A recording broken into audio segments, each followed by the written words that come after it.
Hi! உங்க குழந்தைங்களுக்கெல்லாம் பசி எடுக்கல அப்படின்னா, இந்த அகத்திக்கீரை சூப் வச்சு கொடுங்க. அதுக்கு அகத்திக்கீரைய நல்லா வாஷ் பண்ணிறணும்.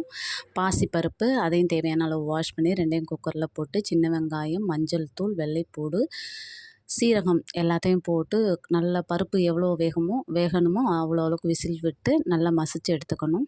ஒரு கடாய் காய வச்சு கடலெண்ணெய், பட்டை வகைகள் போட்டு, கருவேப்பிலை போட்டு, சின்ன வெங்காயம் சின்ன வெங்காயம் ஆல்ரெடி நம்ம போட்டிருக்கோம். இது சும்மா தாளிக்கிறதுக்காக போட்டு ஒரே ஒரு தக்காளி அதை நல்லா ஃபைனாக சாப் பண்ணி அதெல்லாம் நல்லா வெந்த பொண்ணு நம்ம கீரை பருப்பு எல்லாத்தையும் சேர்த்து வேக வச்சுருக்கோம்ல அதை ஊற்றி நல்லா கொதிக்க விடணும். பாருங்கள், பருப்பு கீரை ரெண்டும் நல்லா வெந்திருக்கு.